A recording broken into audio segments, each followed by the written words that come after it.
이름, 그 이름에 대해서 말씀을 나누도록 하겠습니다. 우리 사도행전 4장 1절에서 22절 긴 본문이지만 오늘은 1절에서 4절까지만 함께 합독하도록 하겠습니다. 사도행전 4장 1절에서 4절 말씀만 읽도록 하겠습니다. 같이 읽겠습니다. 시작. 사도들이 백성에게 말할 때에 제사장들과 성전 맡은 자와 사두개인들이 이르러 예수 안에 죽은 자의 부활이 있다고 백성을 가르치고 전함을 싫어하며 그들을 잡음에 날이 이미 저물었으므로 이튿날까지 가두었으나 말씀을 들은 사람 중에 믿는 자가 많으니 남자의 수가 약 5천이나 되었더라. 아멘. 아멘. 가슴에 손을 얹고 눈을 감고 오직 예수 그리스도 바라보면서 저를 따라 고백하도록 하겠습니다. 나는 하나님의 사랑받는 자녀입니다. 하나님 오늘 나에게 말씀하실 것입니다. 하나님의 말씀에는 생명이 있습니다. 하나님의 말씀에는 능력이 있습니다. 들은 만큼 변합니다. 들은 만큼 행복해집니다. 들은 만큼 믿어집니다. 오늘도 듣고 깨닫고 말씀대로 살겠습니다. 아멘. 아멘. 우리 옆에 분하고 한번 인사하죠. 저는 계속 생각하는 게 뭐냐면 최고의 하나님께 최선의 예배를 드리자 이거예요. 그러니까 옆에 분한테 다시 한번 고백하겠습니다. 최고의 하나님께 최선의 예배를 드립시다. 이렇게 한번 인사했으면 좋겠습니다. 예, 최고의 하나님께 최선의 예배를 드립시다. 우리는 지금 아무렇게 드리는 게 아니에요. 최고의 하나님 앞에 예배를 드리는 거예요. 여러분, 이 하나님의 은혜와 영광이 있는 곳에는 언제나 고난과 시련이 뒤따른다는 사실이에요. 고난이 없는 곳에 뭐도 없다고요? 영광도 없습니다. 대가를 치르지 않고는 축복도 없다고 얘기해요. 여러분, 이 세상에서 정상에 오른 사람들 다 보십시오. 그 사람들 나름대로 다 피눈물 나는 고통과 대가를 치르고 오른 자리다 그 얘기예요. 결코 쉽게 이루어지는 일 없다는 거예요. 영적 생활 쉽게 이루어지는 거 아무것도 없습니다. 가장 필수적인 과정은 고난과 시련이에요. 고난을 겪지 않고 영적 성장, 성숙도 없다고 얘기해요. 여러분, 어차피 우리는 예수 믿으면 고난과 핍박과 고통이 따르게 돼 있어요. 그러기에 내가 당하는 이 고난 누구하고 연결돼야 돼요? 그 소중한 사람 예수 그리스도와 반드시 연결되어야 돼요. 그 예수님과 연결되면 반드시 우리에게는 그 모든 고난도 축복으로 변하고 정말 우리의 신앙도 성장하고 아름답게 변화되는 것을 경험하지만 여러분, 이 고난과 시련이 하나님과 예수 그리스도와 아무 상관이 없고 연관이 되지 않는다면 그것은 뭐예요? 저주일 뿐이에요. 여러분, 저와 여러분이 받는 모든 고난과 시련이 예수 그리스도와 연관될 수 있기를 간절히 축복합니다. 가서 부엌에 가서 설거지 하나를 한다 할지라도 그게 어렵고 힘든 일이라면 누가 연결돼야 돼요? 예수님과 연결되면 반드시 여러분에게 은혜가 있고 축복이 있고 신앙도 성장하지만 그게 아무런 주님과 연관이 안 되면 생고생입니다. 일에 불평과 원망만 나올 게밖에 아무것도 없습니다. 오늘 예수와 연관된 고난과 고통 분명히 나를 변화시키고 성장시키고 교회를 새롭게 하고 교회를 축복하고 세상을 축복하게 되는 줄로 믿습니다. 사도 바울은 그래서 로마서 8장 17절 18절에서 이렇게 당당히 고백합니다. 하나님의 자녀는 하나님의 상속자인데 바로 예수 그리스도와 함께 상속자이기 때문에 우리는 그리스도와 함께 영광을 받기 위해서 모두 같이 받아야 된다고요? 고난도 같이 받아야 된다. 현재 우리가 겪는 고난, 아픔, 상처, 장차 우리에게 나타날 영광과 비교하면 견주어 보면 그것은 아무것도 아니라는 거예요. 아무것도 아니라는 거예요. 오늘 그래서 우리가 무엇을 하든지 예수 그리스도와 연관된 여러분 어려움이라면 그 속에 우리에게 변화가 있어요. 새로움이 있습니다. 영적 성장을 이루며 장차 나타날 영광에 참여하는 기쁨과 소망, 그것을 가지고 담대하게 나가야 하는 줄로 믿습니다. 그게 있다니까요. 여러분, 사실 초대교회, 우리가 예루살렘 교회를 지금 살펴보고 있지만 예루살렘 교회가 그냥 저절로 성장한 교회가 절대 아닙니다. 이 예루살렘 교회에 뭐가 있었어요? 고난과 역경 속에서 삶의 터전을 다 잃어버리고 예수 말하면, 예수 믿는다면 목숨이 날아가는 그런 상황 속에서, 그런 시련과 핍박 가운데에서 뭐 했습니까? 피 흘리는 순교자가 세워지고 성장한 교회였다, 그 얘기예요. 피 흘리는 순교가 있어요. 스데반 집사 죽었습니다. 예루살렘 교회 목회자였던 야고보 낙타 무릎입니다. 기도를 얼마나 많이 했는데 단단히 굳었습니다. 몽둥이로 맞아 죽었습니다. 그러고 성장한 교회가 예루살렘 교회 초대교회다, 그 얘기예요. 고난 없는 영광이 어디 있습니까? 사도행전 성령의 역사입니다. 그 성령의 역사는 기적이에요. 미라클이에요. 어마어마한 충격이었습니다. 그리고 엄청난 능력이었죠. 우리가 사도행전 2장에 봤지만 여러분, 어떻게 그렇게 서로 통용합니다. 날마다 가정에서는, 교회에서는 예배드립니다. 형님 필요한 거 있으면 갖다 쓰세요. 자매님 이거 갖다 쓰세요. 그냥 통용합니다. 이런 기적이 어디 있습니까? 어마어마한 거 아니세요? 어떻게 그렇게 됐냐, 이게 충격받았습니다. 어떻게 저들은 저럴 수 있는가? 여러분, 이런 놀라운 축복이 단순히 그러나 예루살렘 교회에 계속되는 게 아니라는 사실이에요. 바로 시련과 핍박과 고난 가운데 오는 놀라운 변화였고 은혜였고 축복이었다는 사실을 여러분은 알고 계십니까? 여러분, 정말 우리가 사도행전을 통해서 이것을 알고 정말 깨달은다면 시애를 한인장로교회 어떻게 살아가야 될 건가, 어떻게 해야 될 것인가, 정말 해야 될 일이 무엇인가를 생각해야 된다고 얘기해. 그러기에 우리에게 고난이 있습니까? 어려움이 있습니까? 여러분, 감사하셔야 돼. 정말 예수와 연관된 어려움과 고난, 그 핍박 영광이에요. 두려워하지 말고 담대히 나가라고 말하는 거예요. 교회에 조금 여러분 생각해 보세요. 1년에 미국에 2,000개 이상의 교회 문을 닫습니다. 사람들은 다 얘기해죠. 교회가 이렇게 약하냐고. 그런데 또 1년에 4,000개씩 교회를 개척합니다. 이게 어떻게 된 겁니까? 2,000개는 사라지고 또 4,000개는 또 매년 미국에서 교회를 개척하고, 그렇게 하나님이 지키시는 교회, 강한 교회라고 하는데 우리가 보기엔 어때요? 강해요? 그냥 뭐 문 닫아버려요. 어떻게 된 거냐고요. 교회론을 제대로 세우자고요. 주님이 그만두라는 교회가 어디 있냔 말이에요. 지가 그만둔 거지. 고난 왔다고. 여러분, 성도 몇 명만 떠나가 보세요. 교회 문 닫아버립니다. 우리 목회자들. 이거 안 되는가 봐. 주님이 아무리 보호하시고 지키시고 역사를 주관하고 다 지식입니다. 주님 여기 살아계시다고 불구간 눈초로 보고 해같이 빛나는 얼굴로 여기를 쳐다보고 있다 해도 이 현장에서 사기칩니다. 어떻게 된 걸까요?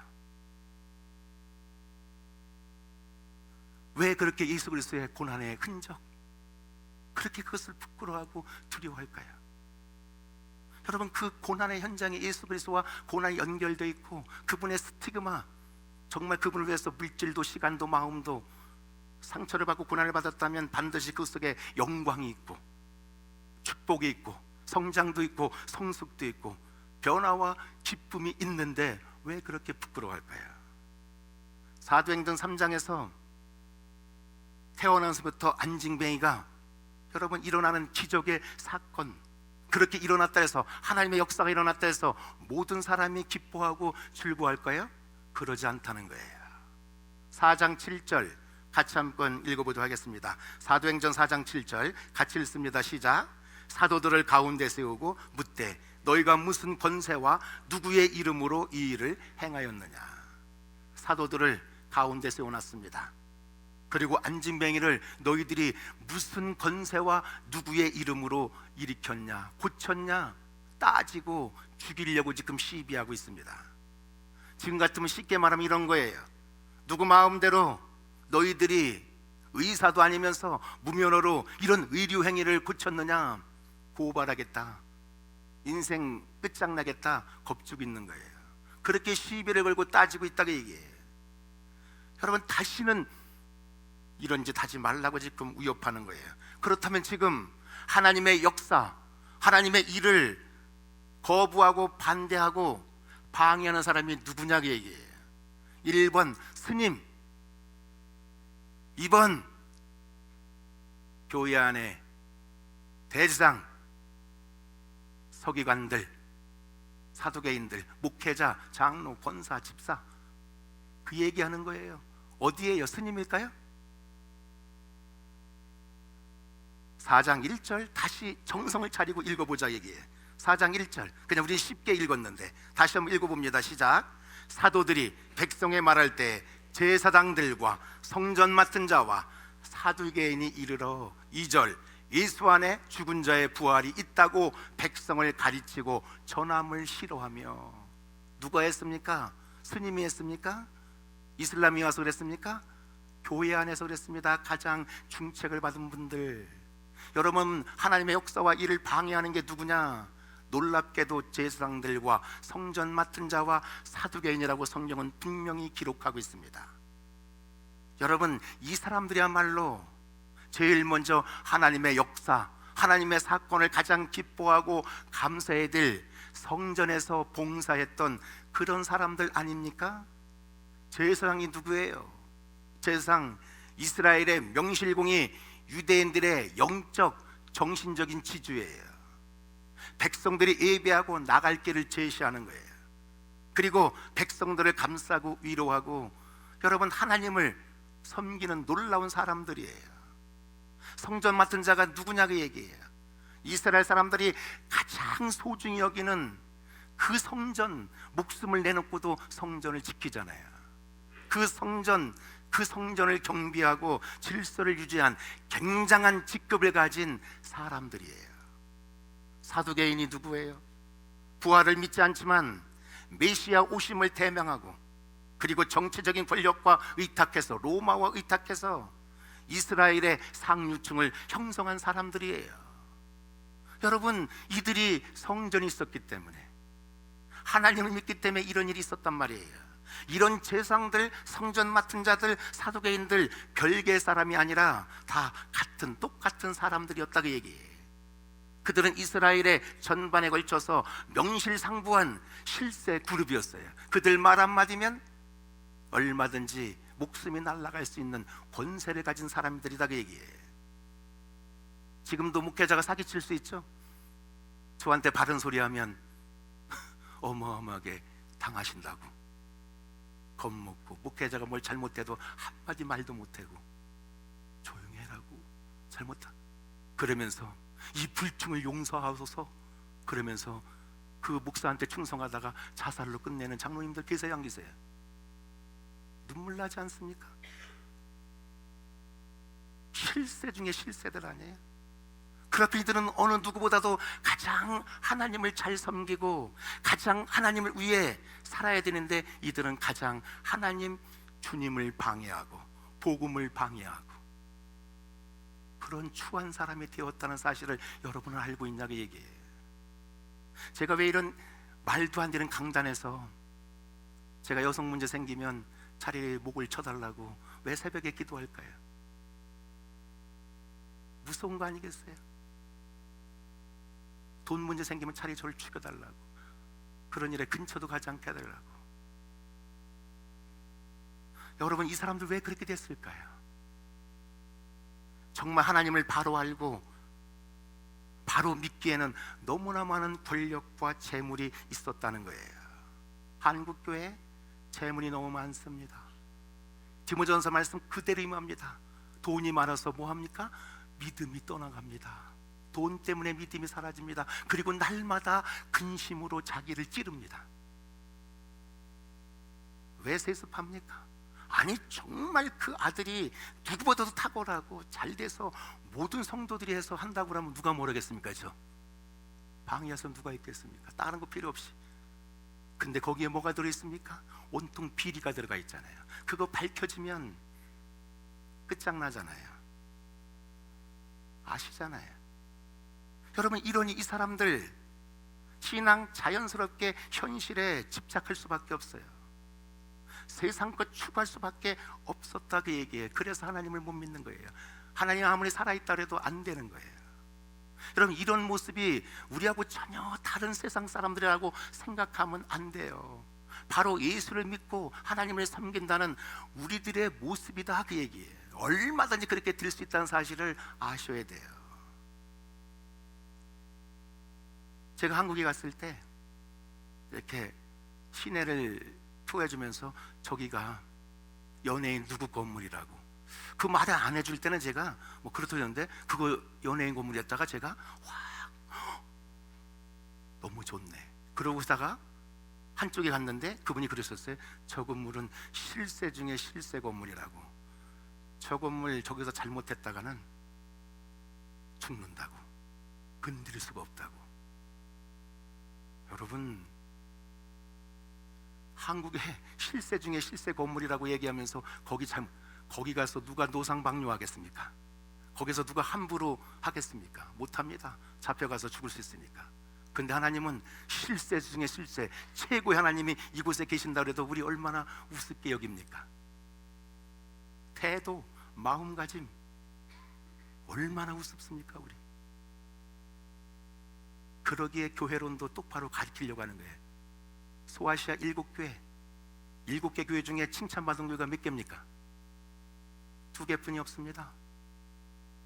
5개는 다 책망받습니다. 하나님이 그렇게 철저히 보호하지만 저와 여러분에게 요구하시는 게 있다고 얘기해요. 그래서 가슴을 여미고 받아야 될 때예요. 시대가 그렇단 말이죠. 사도행전 역사를 28장으로 끝냈습니다. 나머지는 누가 하라고요? 오늘도 성령이 역사하는데 여러분이 써가라고. 어떤 모습을 써갈 겁니까? 29장, 30장, 31장 목숨 다할 때까지 써갈 건데, 그런데 28까지 여러분들이 읽어보시라고요. 재밌는 것은 교회를 핍박하는 세력이 외부에 있는 게 아니에요. 내부에 있다는 사실이에요. 항상 내부에서 무너집니다. 교회의 성장과 변화와 축복을 방해하는 세력은 결코 외부의 핍박이나 고난이 아니라 교회 내부에 있다고 얘기해요. 시기하고 질투하고 분열시키고 거짓하고 위선하는 그 사람들이다, 그 얘기해요. 그러기에 하나님은 마지막 때 종말에 어떻게 교회가 준비될지 계시록 1장에 딱 선포하잖아요. 교회론은 얼마나 중요한지, 어떻게 우리가 준비해야 되는지 정신을 차리고 말씀 앞에 서야 된다고 얘기해요. 여러분, 하나님의 직분을 가지고 하나님을 잘 섬기는 게 아니고 하나님의 백성들을 바른 길을 제시하는 게 아니고 오히려 자신의 이익이 떨어질까 봐, 치부가 드러날까 봐 분노하고 있다고 얘기해요. 여러분, 누가 봐도 나면서부터 안진뱅이 일어나고 뛰고, 더군다나 성전 비문에서 한 번도 하나님 앞에 예배 못 드렸던 그분이 정말 성령 받고 나음을 입고 하나님을 경험하면서 찬양하고 예배한다면 그 사람이 내 형제가 아니고 내 친척이 아니라 해도 정말 기뻐하고 축복해야 되고 감사해야 되는데 오히려 뭐합니까? 못마땅히 여기고 멸시한다고 얘기해요. 사람들은요, 우는 자와 같이 우는 건 그래도 쉬워요. 그런데요, 아시잖아요, 우리 정말 잘 되고 웃는 사람과 같이 웃는 것은 정말 어렵습니다. 오늘도 웃는 사람과 잘된 사람과 함께 기뻐하고 웃으려면 하나님의 사랑, 십자가 사랑이 내 심령에 부은 바가 되어야 되는 줄로 믿습니다. 성령 충만해야 돼요. 여러분, 나보다 잘되고 잘 나가는 사람에게 여러분, 이 하나님의 사랑, 성령 충만하지 않고 십자가 사랑 없으면요, 여러분 같이 웃을 수가 없습니다. 배가 아파서 견딜 수가 없습니다. 사촌이 땅을 사도 배가 아프다는 게 우리 민족인데 다 알고 있습니다. 시기와 질투, 분노가 나옵니다. 내 안에 하나님의 사랑, 십자가의 사랑, 성령으로 채워지지 않으면 누군가가 웃을 일이 있고 춤출 일이 있을 때 결코 함께 기뻐하고 춤추지 못합니다. 겉으로야 아시겠죠. 우리 사람은요, 이 마음에 하나님의 사랑, 십자가의 사랑, 여러분 그 성령 충만으로 살면 아시잖아요. 분노하고 시기하고 질투하는 것보다 기쁘고 감사하고 웃을 일이 많습니다. 그래서 아예 하나님은 말씀하셨죠. 예수 믿는 우리에게 완전한 뜻을 항상 기뻐하고 쉬지 말고 기도하고 범사에 감사. 이거는 변할 수 없는 완벽한 하나님의 뜻이라고. 여러분 그게 인생이에요. 그게 인생이에요. 기뻐할 수 있는 곳에 기뻐하고 기도할 수 있는 곳에 기도하고 감사할 수 있는 곳에 감사하고. 왜요? 그게 누가 갖고 있는 건데요? 찬송과 존귀와 영광과 감사와 부와 심리, 능력이, 구원이 누구한테 있어요? 예수 그리스도의 이름에 있기 때문에 그래요. 그분이 주셔야만 감사가 되는 거예요. 그래서 항상 주님은 기쁨과 감사 중간에 뭘 끼워놨습니까? 기도를 끼워놨어요. 기도하지 않으면 하나님이 주시는 기쁨과 감사 어림도 없습니다. 모릅니다. 우리 인생은 그렇게 살아가는 거예요. 여러분 다른 사람이 잘 되고 웃을 때 기뻐하고 하나님 앞에서 박수치고 춤추는 사람이 될 수 있기를 간절히 바랍니다. 하나님 그런 사람 놔두지 않습니다. 반드시 파트너로 삼고 축복의 사람으로, 축복의 교회로 우뚝 세워놓는 줄로 믿습니다. 오늘 내가 정말 하나님이 축복하는 사람인가 여러분 확인하는 거 전혀 어렵지 않습니다. 내 주위에 있는 사람들이 잘 되었다고 할 때 내 속에서 반응이 어떤가 가만히 체크해 보세요. 제가 목사입니다. 만약에 이 주위에 갑자기 교회가 잘 되는 교회가 생겼어. 그러면 쟤를 체크해 보면 돼요. 제 생물 체크해 보면 괜히 그 교회가 믿고 왜 저 목사가 저기 와 있어갖고 우리 교회 올 성도가 안 오나 뭐 이러면서 뭐 시기가 끝나고 거기 좀 잘한다고 그러면 에이 그까짓 거 뭐 하면서. 여러분 저를 체크해 보면 대박 나옵니다.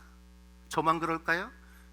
여러분도 생각해 보세요. 어떤 분이 어려움을 당했어요. 문제가 생겼어요. 사고가 났어요. 그럼 어떻게 돼요? 막 긍휼을 가지고 정말 위로하고 기도합니까? 여러분 속을 체크해 보세요. 내가 그 사람 그럴 줄 알았어. 그 사람 벌 받게 돼 있어. 아니 머리통이 깨져도 싸. 너무 약하게 다쳤어. 여러분 그런 마음이 속에 있다면 그 사람 마음속에 뭐 있는 거예요? 시기, 미움, 분노는 있을 망정, 질투 있을 망정, 뭐는 없어요? 하나님의 사랑은 없습니다. 하나님의 생명은 없습니다. 하나님의 빛은 없다는 사실이에요. 예수 믿는 사람의 기쁨은 이런 거예요. 너의 행복이 나의 행복이다. 그렇게 고백하고 살아가는 거예요. 그분이 잘 되면 나도 기쁜 거예요. 그래서 2절에 보세요. 이렇게 돼 있어요. 예수 안에 죽은 자의 부활이 있다고 백성을 가르치고 전함을 싫어하여. 제사장들, 성전 맡은 자, 사두개인들은 예수님의 부활을 전하는 것을 그렇게 싫어했습니다. 그 이유가 왜 그럴까요? 너무나 간단하죠. 자신의 권력과 부와 그리고 더러움의 실체가 무너지고 자신들의 위선, 신앙의 허구, 그게 무너질 수 있기 때문에 그렇습니다. 사람들은요 자기 생활과 문제가 되면 아무리 진리가 오라도 진리를 인정하지 않습니다. 진리이신 예수님이 자기에게 이해관계가 상관되면 여러분 예수님을 포기하고 얼마든지 예수님을 왜곡시킬 수 있어요. 그래서 이렇게 얘기하죠. 성령으로 시작했다가 육체로 마친다고. 하여튼 여기만 올라오면 제가 죄송합니다. 이게 감사합니다. 제가 이렇게 잘 먹어야 여러분 불안하지 않잖아요, 그렇죠? 제가 이렇게 보는 데서 먹어야지 괜히 막 조급하게 막 뒤로 돌다가 뭐하고 물 엎질리고 그러면 여러분 얼마나 괴롭겠어. 품위 있게 맛있게. 고맙습니다. 무슨 세기 하다가 끝낸지도 모르겠어요. 설교를 마쳐야 되는 건가? 한번 생각해 보시라고요. 얼마든지 예수를 왜곡시켜, 교회를 왜곡시켜 놓을 수 있어요.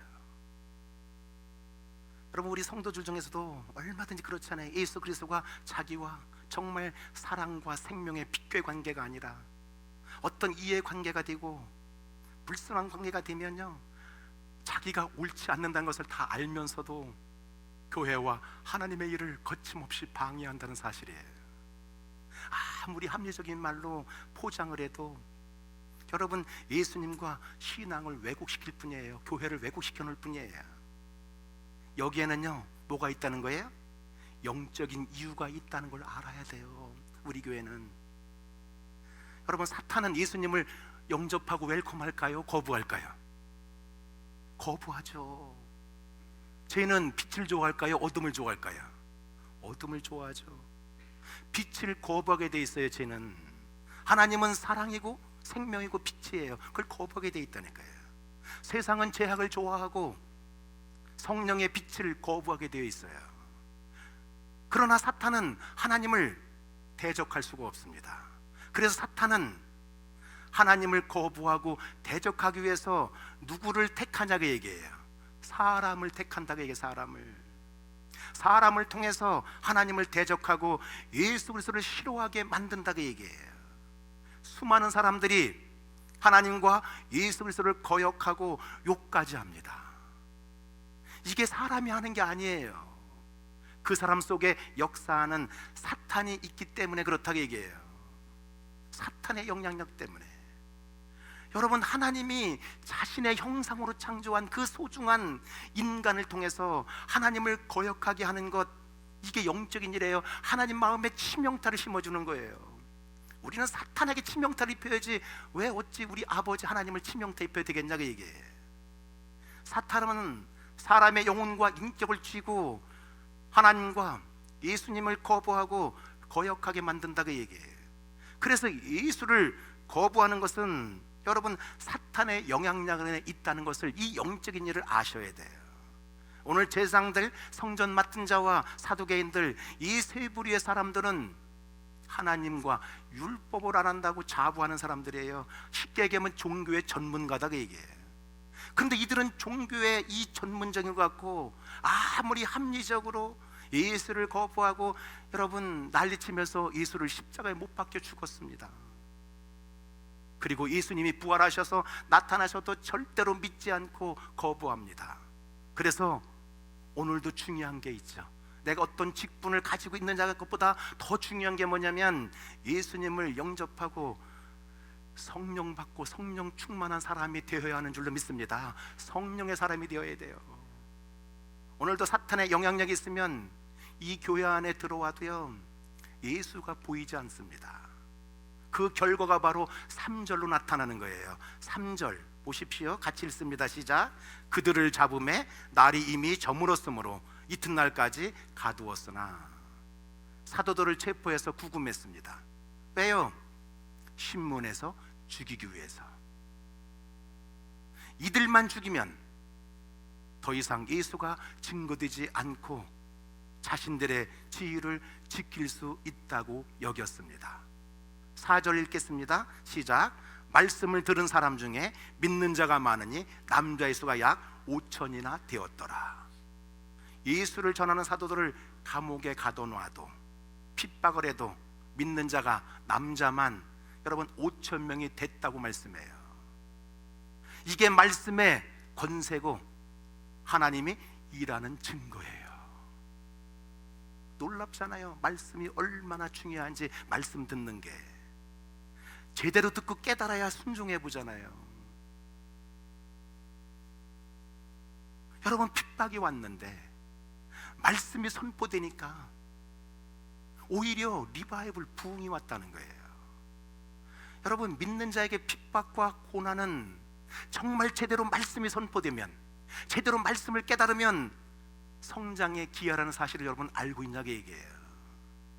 그래서 제가 어떻게든 가르치려고 기도하고 나오는 것 뿐이에요.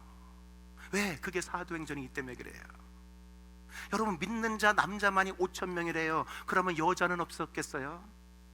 분명 아내와 자식들도 따라왔을 거예요. 여자가 영어로 뭐예요? woman. 여러분 이게 얼마나 대단한지 놀란 거예요. 오멘.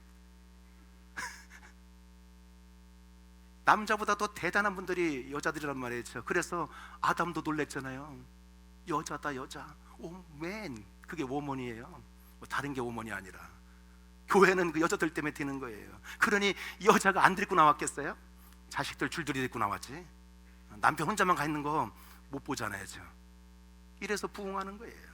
그렇다면요, 아내 5,000명 뭐 그냥 또 다 빼더라도 한 달에도 어떻게 되겠어요? 충분히 15,000명 이상은 충분히 돼 있어요. 사도 12명 시작해서 120명이 되었고, 그리고 3장에는 여러분 그냥 출발해갖고 엄청난 역사가 일어났잖아요. 제자의 수가 날마다 더하고, 오늘 4장에 들어왔더니 수만 명으로 급격하게 교회가 불어났습니다.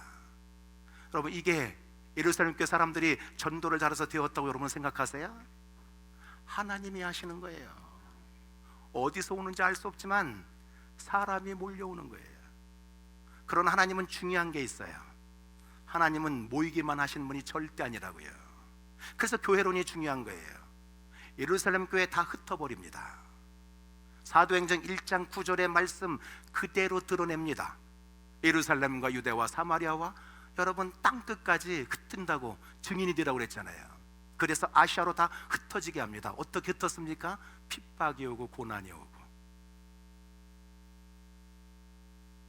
여러분 이게 사도행전이에요. 우리는 사도행전을 보고 있어요. 이게 하나님의 교회의 특성이라는 사실을 잊지 말라고 얘기해요. 저는 그래서 꿈이 있습니다.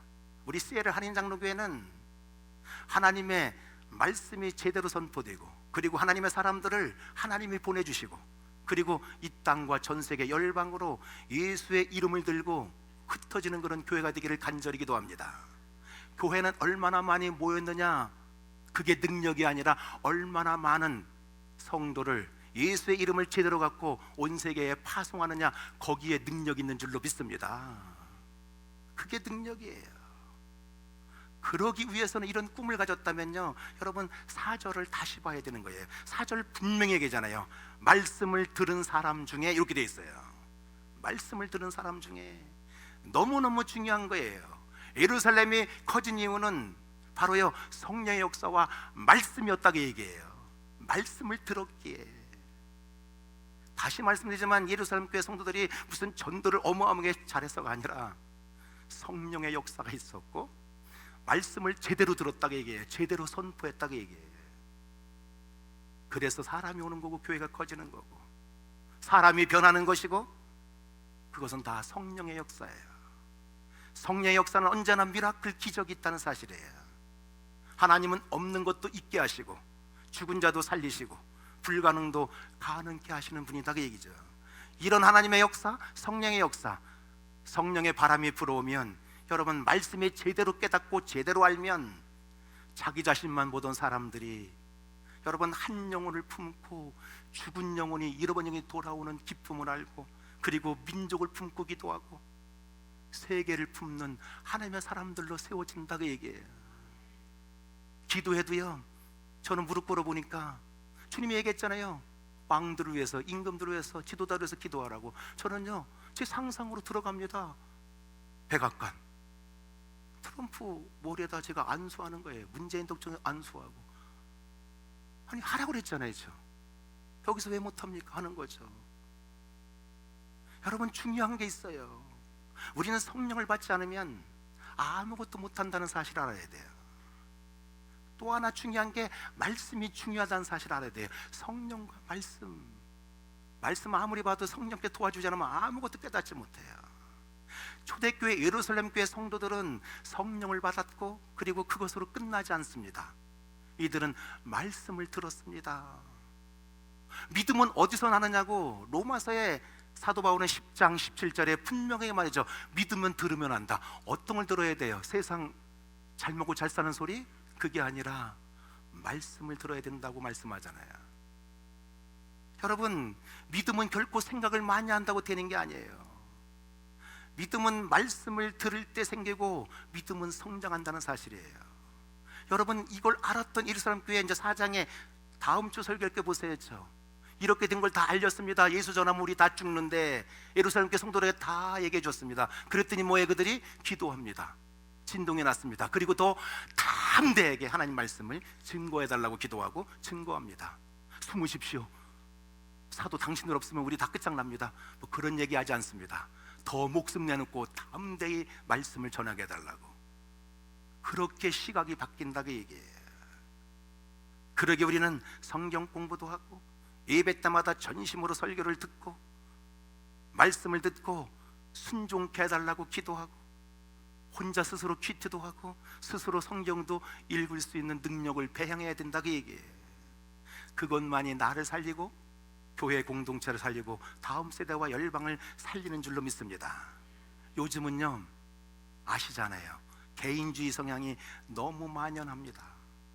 여러분, 신앙생활에도 다 자기 중심적으로 하려는 경향이 아니라 아예 그렇게 실천합니다.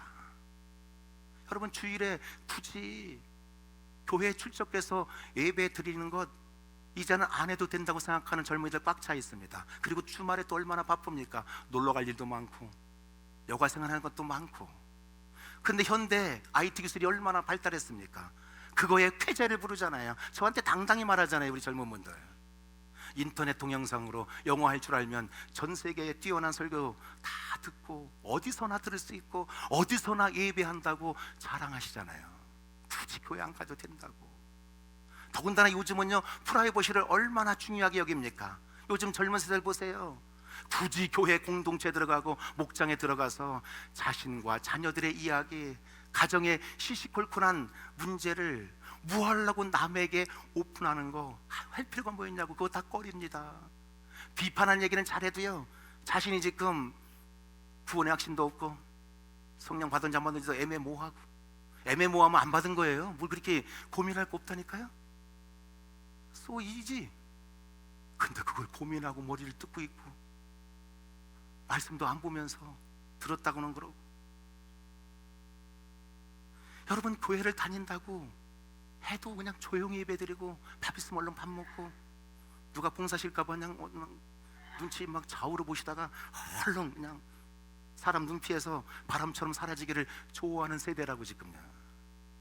그러면서 이렇게 얘기하잖아요. 신앙은 아주 말도 잘해요.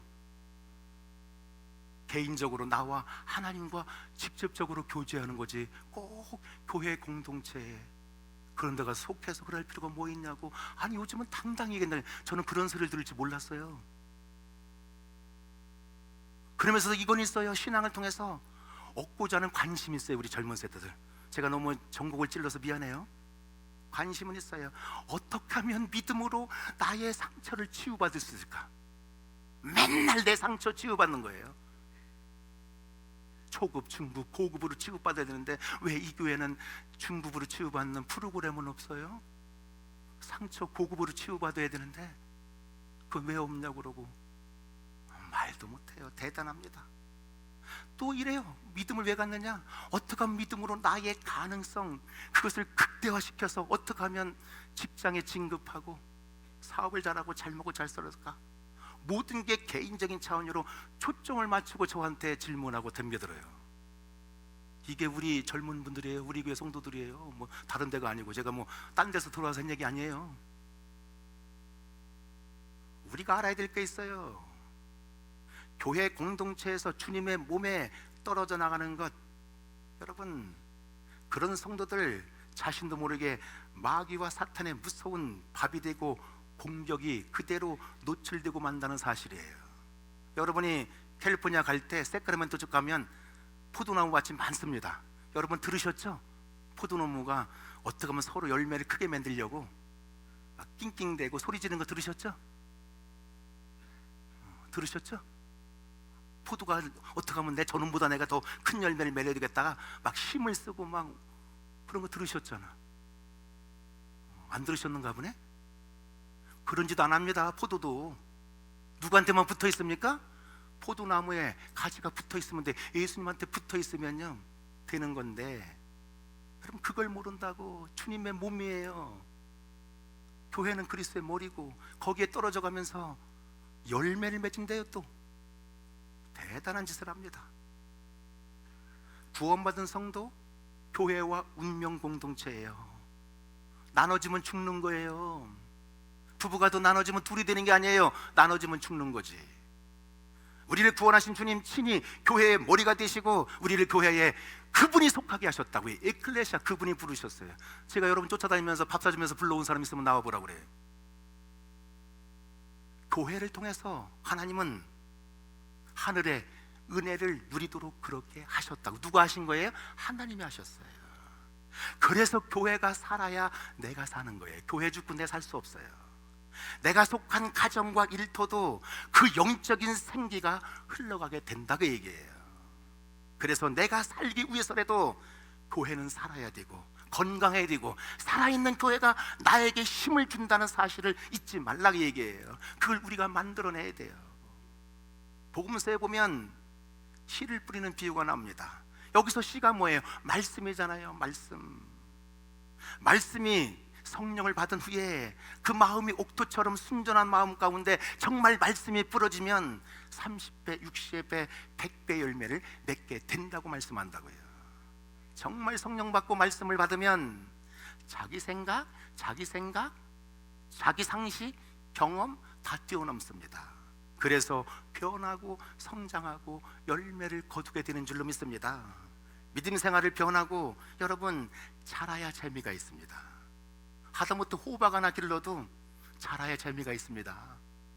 호박 길러놨는데 호박이 버티고 안 자라면서 나 안 자랄 거야, 그렇게까지 걸음 주고 다 했는데도 버티고 있으면 어떻게 되겠어요? 재미있겠어요?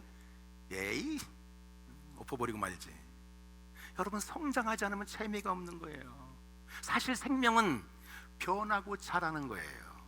멈출 수가 없는 거예요. 하나의 말씀은 살아서 운동력이 있어요. 우리를 변화시키고 30배, 100배 열매를 맺게 한다는 사실이에요. 이래서 이것을 알았던 사탄들 보세요. 7절에 어떻게 하고 있는지. 7절, 사도들을 가운데 세우고 묻되 너희가 무슨 권세와 누구의 이름으로 이 일을 행하였느냐. 여러분 대상이 시비를 걸기 위해서 질문했습니다. 누구의 이름으로 안진뱅이를 일으켜 세웠냐는 거예요. 그렇다면 이 사도들의 마음속에는 누구의 이름이 있습니까? 예수의 이름이 있습니다. 그런데 누구의 이름으로 안진뱅이를 일으켰냐고 질문을 해주니 얼마나 감사합니까? 얼마나 신이 나겠습니까? 저한테도 여러분한테 가르치고 싶은데 그냥 물어서 가르쳐주면 여러분 싫어하잖아. 그런데 제가 가르쳐주려고 기다리고 있는데 여러분이 질문하세요 그런데 질문해 보세요. 2시간을 가르쳐도 행복하고 저가 피곤할 거라고요? 아니요, 가르치지를 못해서 피곤해 죽겠습니다. 그게 사역이 힘듭니다. 안 배우는 게 힘듭니다. 배우는 게 힘든 게 아니라 목을 터지라고 한다 그래도 안 하고 그게 힘듭니다. 여러분 베드로 얼마나 좋겠습니까? 신이 났겠습니까? 보세요 8절에 이에 베드로가 성령이 충만하 이르되 백성의 관리들과 장로들아. 9절, 만일 병자행한 착한 일에 대하여 이 사람이 어떻게 구원을 받았느냐고 오늘 우리에게 질문한다면 10절, 너희와 모든 이스라엘 백성들은 알라. 너희가 십자가에 못 박고 하나님이 죽은 자 가운데 살리신 나사렛 예수 그리스도의 이름으로 이 사람이 건강에 되어 너희 앞에 섰느니라. 베드로는 아주 기다렸다는 듯이 자기 마음속에 있는 예수에서 거침없이 드러냅니다. 아예 말을 합니다. 신나게. 이게 뭐냐는 거예요. 우리도 정말 내 마음속에 예수를 담고 있고 나는 언제든지 예수를 전해야 되겠다는 그런 기도와 소원만 있어도요, 여러분 주변 사람들에게 예수를 말해줄 수 있도록 하나님이 얼마든지 역사한다는 사실이에요. LA 피트니스 거 가서요 드라이 사우나에 앉아 있어도요 내 안에 예수가 있고 이걸 전하려고만 하고 있잖아요. 먼저 물어봅니다. 목사님이시죠? 아니 내가 언제 그분한테 목사라고 얘기했습니까? 그럼 목사 그때 얼른 얘기해야 될 거 아니에요. 예수 믿으면 너무나 좋다고. 일요일 날 뭐 하세요? 얼른 물어보죠. 그거 뭐 일요일 날 뭐 뻔하게 뭐 교회 다니는 사람이 나 교회 간다고 얘기하지만 그때 머뭇거리면 찬스 아니에요 그게? 여러분 그런 마음만 품어도 LA 피트니스가 더 된다고 얘기해죠. 운동을 하다가도 할 수가 있습니다. 하나님 그렇게 역사하는 거예요. 똑같은 이민의 삶을 살아가도요 정말 항상 주님의 뜻을 이뤄보세요. 감사하고 고난이 와도 기도하면서 도리어 기뻐하고 기도하고 뚫고 나가보세요. 주위에서 여러분 분명히 물어붙습니다. 묻게 되어 있어요. 뭐가 그렇게 감사하냐고, 뭐가 그렇게 기쁘냐고. 자랑하고 싶어 죽겠는데 누가 물어보지 않아요 저한테. 자기 새끼도 자랑하고 싶은데 물어봐야지 누가. 그런데 우리 앞집에 와서 물어본다니까. 얼마나 감사해요. 그때 내가 얘기하는 한마디 한마디는요 다 예수를 전하는 말이 될 수밖에 없어요. 내가 우리 새끼가 워낙 저를 닮아서 머리가 똑똑하지 않습니까? 유전자가 대단, 그런 얘기 안 나옵니다. 예수님이 어떻게 은혜 주셨고 어떻게 말씀을 갖고 우리가 기도하고 했는데 이게 전부 예수 얘기 나옵니다. 돼요 안 돼요? 뭐가 어렵습니까?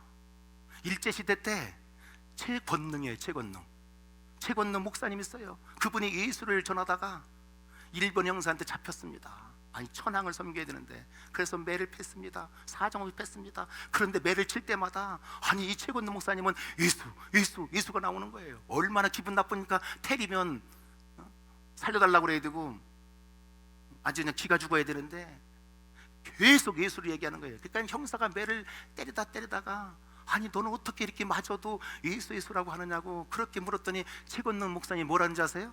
나는 목에까지 예수가 꽉 찼다고. 살짝만 건드려도 예수가 나온다고. 우리는 전도하라고 두드려 패도 먹을 정도도 안 나오잖아요. 한번 에치마트가 서보세요. 예수 믿어서가 안 나오잖아, 그죠? 이분은 그냥 옷깃만 스쳐도 예수가 튀어나오는 분이에요. 그러니 두드려 팼으니 얼마나 나오겠어요. 우리는 밥 먹으러 식당에 줄을 섰다가도 여러분 누가 밀쳐갖고 딱 끊으면 그때 뭐가 나와야 돼요? 예수가 나와야 되는데 쌍시옷이 나오는 수가 있잖아요. 여러분 얼마나 웃기는 거예요 우리. 여러분은 목에 뭐가 꽉 차 있냐고 얘기해요. 예수로 꽉 차기를 축복합니다. 아내가 조금은 사실적으로 얘기해도 예수로 꽉 차 있으면 진실을 말해줍니다. 저는 꼭 진실을 말해줍니다. 밥을 태운 게 사실이라도 저는 밥을 태웠다고 말해본 적이 없어요. 누룽지가 몸에 좋대. 당신을 사랑해요. 진실을 말해줍니다. 사랑하는 거 진실이잖아요. 그렇기 때문에 제가 오늘날 이렇게 살아가는 거예요. 만약에 사실을 말해줬으면 저는 벌써 2대 맞고 3대 맞고 아마 여기도 못 올라왔을 거예요. 그 주님도 얘기하잖아요. 사실로 얘기하지 않고 뭐라고 그래요? 진실로 말하노라. 진실 때문에 사는 거예요 제가. 13절 그들이 베드로와 요한을 담대하게 말함을 보고 그들은 본래 학문이 없는 범인으로 알았다가 이상히 여기며 또 전에 예수와 함께 있었던 줄로 알고. 베드로와 요한이 담대하게 말합니다. 참 부럽지 않아요? 베드로 요한 이틀 만에 풀려났습니다. 여러분 제장들에게 신문 받는 얘기는 이미 목숨 날라갔다고 얘기해요. 근데 죽음 앞에서도 이분들이 전혀 흔들림이 없어요. 담대해요. 여러분 고개가 숙여지지 않냐고요. 우리는 뭐 직장 하나만 잃어도 우리 다 끝장나잖아요, 그렇죠? 난리 나잖아요. 17절 이것이 민간에게 덮어지지 못하게 그들을 위하여 이후에도 이 이름으로 아무에게도 말하지 말게 하자 하고 18절 그들을 불러 경고하여 도무지 예수의 이름으로 말하지 말고 가르치도 말라 하니 예수의 이름을 말하지 말라고 위협을 당했어요. 목숨에 죽여버리겠다고 여러분 그런 핍박이 들어왔다고 얘기해요. 베드로 요한 죽음 앞에서도 담대한 거 결코 타고난 기질 성품이 아니다고 얘기해요. 몇 달 전만 해도 베드로와 요한 십자가 앞에서 비굴하게 예수님 부인하고 도망갔던 사람이에요. 그런데 오늘 어떻게 이 죽음 앞에서 담대하게 예수의 이름을 말할 수 있을까요? 이유는 단 한 가지예요. 성령이 임했기 때문에 그래요. 성령 충만해서 그래요. 오늘도 성령이 임하면 첫 번째 현상이 뭐예요? 비굴하지 않습니다. 두려움이 사라집니다. 너희는 근심하지 말라. 하나님 믿으는 나 예수를 믿으라. 근심이 사라집니다. 두려움이 사라집니다. 왜요? 나의 모든 것이 하나님의 손에 달려있기 때문에 그렇습니다. 죽고 사는 것도 내 생명도 사람의 손에 달려있는 것이 아니고 하나님의 손에 달려있다는 것을 믿어지기 때문에 그렇습니다. 성령 받으면요 그래서 하나님이 가까이 느껴집니다. 예수님이 가까이 느껴져요. 여러분, 담대하다는 것은 결코 무리하고 거만하다는 얘기가 아니에요. 오히려 겸손하고 온유하고 당당하다, 그 얘기예요. 거기서 예수의 이름의 권세와 능력이 흘러나오는 거예요. 14절, 또 병이 나은 사람이 그들과 함께 서 있는 것을 보고 비난할 말이 없는지라. 뭔가 사도들에게 시비를 걸어서 죽이고 싶은데, 여러분, 40년 동안 안징뱅이로 있다가 나온 이 사람이 사도들과 함께 서 있는 것을 보고 할 말을 찾지 못했습니다. 비방할 말이 없습니다. 이게 예수 이름을 가진 자의 아름다움이고 멋입니다. 근데 우리는 예수를 믿는다고 하면서도, 예수의 이름으로 일한다고 하면서도 너무나 흠잡히는 게 많아요. 봉사를 해도 그렇고 교회도 그렇고 어디 가도, 아니, 무시당할 일을 너무 많이 합니다. 저분은 성실하지 않아, 저분은 어때, 이래 너무 많이 흠을 잡힙니다. 그래서 예수를 믿는다고 해도 비웃음을 받는 거예요. 세상 나가서도 너무 비웃음을 당한다고. 그건 예수 믿는 사람의, 예수의 이름을 가진 사람의 멋이 아니에요. 사탄은요, 예수 이름에 능력이 있다는 것을 알고 있어요. 그런데 어찌 된 일인지 사탄은 알고 있는데 예수를 믿는 우리들이 정작 예수 이름의 권세와 능력을 모른다는 사실이에요. 몰라. 모르기 때문에 사용하지도 않습니다. 사탄은 사람을 통해서 하는 것을 똑똑히 보시라고요. 오직 하나잖아요. 예수의 이름을 말하지 말라는 거예요. 왜요? 예수 이름에 능력이 있기 때문에 그래요. 예수 이름은 대단한 이름이에요. 우주를 만드시고 통치하시고 역사를 주관하시고 부와 여러분의 부, 존귀, 영광, 생명, 능력, 힘, 감사거리 누가 줍니까? 하나님이 주는 거예요. 내가 만들어내는 게 아니에요. 영생, 구원 다 예수 이름 안에 있다고 얘기해요. 오죽하면 구약성경 시편 118편에도 보면 시편 기자는 이 여호와의 이름, 예수의 이름의 권세가 얼마나 큰지, 그 이름을 부르는 자, 그냥 부르기만 해도 돼. 돈 안 내고 부르기만 해도 돼. 그 이름 앞에 나오는 자 뭐가 있다고 그래요? 복이 있다고 얘기해요. 그냥 그 이름을 부르고 나오기만 해도 복이 있대요. 여러분, 예수의 이름의 권세는 모든 죄악의 문제가 다 끊어진다는 거예요.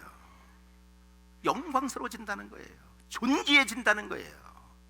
예수 이름을 부르는 자는 장막 자기 집안에서도 뭐가 있어요? 숨길 수 없는 기쁨의 소리가 있고 구원의 소리가 터져 나온다고 얘기해요. 대한민국 짝짝짝짝짝 하지 말래도 터져 나온다고 얘기해요. 왜요? 예수 이름을 부를 때 모든 문제, 질병이 떠나고 함부로 쓰러지지 않고 죽지도 않아요. 함부로 내가 죽지 않고 여호와의 이름을 높여드린다니까요. 모든 어려움도 이길 힘이 있고 인생의 승리의 비결이 예수 이름 안에 있기 때문에 그래요. 아프셔도 내가 나사렛 예수 이름으로 명하노니라 이 더러운 질병을 떠나갈지어다 선포해 보시라고요. 낫는 역사를 경험해야 뭐 그 다음에 장막에서 기쁨의 소리가 있지. 어우, 안 해보니까 뭐가 있어야죠. 조금만 감기 하나만 걸려도 무슨 뭐 죽는 줄 알고 난리치고. 여러분, 정말 저와 여러분은 예수 이름의 비밀과 능력 제발 우리의 생활 가운데, 삶 가운데 드러내고 나타낼 수 있기를 간절히 축복합니다. 해보시라고요. 하나님의 역사의 현장에 가보면 언제나 뭐가 있어요? 예수의 이름이 있어요. 그 예수의 이름 때문에 구원이 있고 사랑이 있고 회복이 있습니다. 그리고 예수의 이름 때문에 행복도 있고 가치도 있고 기쁨도 있는 줄로 믿습니다. 왜요? 예수의 이름이 선포되면 누가 일해요? 하나님이 일하시기 때문에 그래요. 여러분, 성령을 받으면 우리 입속에는 존귀한 예수의 이름이 꽉 들어가게 돼 있어요. 마음에 예수의 이름이 꽉 차게 돼 있어요. 그래서 우리는요, 얼마든지 누구 만나도 예수 믿으세요. 예수님이 당신을 사랑합니다. 예수 믿고 행복하십시오. 예수 믿고 영생 받으십시오. 말하는 거 부끄럽지도 않습니다. 오늘 안징뱅이를 베드로와 요한이 일으킨 것이 아니라 뭐로 일으켰다고요? 예수의 이름으로 일으킨 거예요. 만약에 요한과 베드로가 자기 이름을 대면서 안징뱅이 내가 김범기야, 내가 요한이야, 내가 너 손을 잡고 이렇게 할 때 너도 같이 함께 밥 먹던 힘을 다 써야 되고 하여튼 나를 꼭 잡고 몸부림쳐야 돼, 내 이름이 베드로야, 그런 얘기 하는 거 보셨어요? 하지도 않습니다. 예수의 이름으로 선포하고 일어납니다. 예수의 이름을 부끄러워하지 마세요. 예수의 이름을 생략하지 마세요. 그래서 오죽하면요 얘기하잖아요. 모든 일을 하나님 앞에 감사함으로 하고 그리고 예수의 이름으로 행하라고. 저는 시애틀 한인 장로교 우리가 자랑할 것이 있다면 예수의 이름인 줄로 믿습니다. 뭘 자랑하실 거예요? 목회자가 바뀌고 사람이 바뀌어도 오직 영원히 변할 수 없는 예수의 이름, 그분만이 자랑하는 이름인 줄로 믿습니다. 예수의 이름이 있는 한, 그것이 자랑되는 한 하나님의 역사는요 우리 시애틀 한인 장로교에 지속될 줄로 믿습니다. 우리는 예수의 이름으로 최고의 복된 인생이 되는 줄로 믿습니다. 19절 베드로와 요한이 대답하여 이르되 하나님 앞에서 너희의 말을 듣는 것이 하나님의 말씀을 듣는 것보다 옳은가 판단하라. 예수 이름을 말하지 말라고 협박할 때 베드로의 놀라운 답변이에요. 너희 말은 틀렸다는 거예요. 너희들 바른 말 옳은 말 할 그런 부류들 사람들이 아니라고 정면으로 말해주는 거예요. 하나님 앞에서 스스로 자신을 판단해 보지 않는 사람은 바른 진리의 사람이 될 수 없어요. 우리가 산다는 것 너무너무 쉽습니다. 우리 벌써 새해 들어왔는데 몇 번 새벽기도 나온 것 같은데 벌써 3월 첫 주래요. 너무 쉽습니다. 가만히 있어도 하루가 갑니다. 늙는 것 별거 아닙니다. 세월만 가면 저절로 늙어진다고 얘기해요. 죽는 것 어려울 것 아무것도 없습니다. 내가 내뿜은 숨 다시 들여마지 못하면 죽는 거예요. 아무리 마시려고 온몸을 들이써도 못 마시면 죽는 거예요. 우리가 사는 것, 늙는 것, 죽는 것 어느 것 하나 어려울 거 아무것도 없어요. 그러나 바르게 사는 것은 결코 쉽지가 않습니다. 바르게 늙는 것도 어렵고 죽음이 가장 영광스럽고 위대함을 바르게 가르쳐주고 죽는 건 어렵습니다. 여러분 자녀들한테 이 죽음이 얼마나 영광스럽고 내가 그토록 사모하는 예수를 만나는 길이고 천국 들어가는 그런 영광스러움을 보여줄 찬스인데 그때 닌게로 덮고 보라. 어떻게 하실 건가 생각해 보라고요. 바르게 죽는 것 쉽지 않습니다. 하나님 앞에서 날마다 하나님의 말씀으로 자신을 판단하지 않고는 바르게 살아갈 수 없습니다. 우리가 바르게 살지 못하면 바르게 늙을 수도 없습니다. 바르게 늙지 못하면 죽음 또한 시체 이상 무슨 그 이상의 의미가 있겠습니까? 이 세상의 모든 사람은 늙고 죽게 되어 있습니다. 그러나 바르게 살고 바르게 죽기 위해서는 그 존귀한 예수의 이름을 위해 살고 하나님 앞에 하나님의 말씀으로 자신을 점검하고 판단해 가면서 살아가야 되는 성도가 되어야 하는 줄로 믿습니다. 한 사람에 대해서 결코 긴 문장이 필요하지 않습니다. 그 사람 쉽게 말할 수 있습니다. 한 문장으로 그 사람 순망난이야. 끝난 겁니다. 그 사람 좋은 사람 아니야. 다 끝나는 겁니다. 저와 여러분은 다른 사람이 나를 말해줄 때, 아니 하나님이 어떤 문장으로 평가할지 생각하며 살아가는 지혜가 있기를 간절히 축복합니다. 사는 것, 늙는 것, 죽는 것 다 쉽지만 바르게 살고 바르게 늙고 바르게 죽는 것은 어렵습니다. 그래서 예수 바로 알고 바로 믿고 바로 섬기고 바로 증거하자고 우리가 간절히 기도하잖아요. 예수 바로 알아야 돼요. 오직 우리가 진리 안에서 바르게 살다가 바르게 늙고 바르게 죽을 수 있도록 우리와 함께 하시는 하나님을 똑똑히 바라보고 예수 그리스도의 이름으로 사람과 세상을 축복하며 살아가는 저와 여러분들 수 있기를 간절히 바랍니다. 기도하겠습니다. 하나님, 사탄도 예수의 이름에 권세와 능력, 영광과 찬송과 존귀와 힘과 생명과 부와 장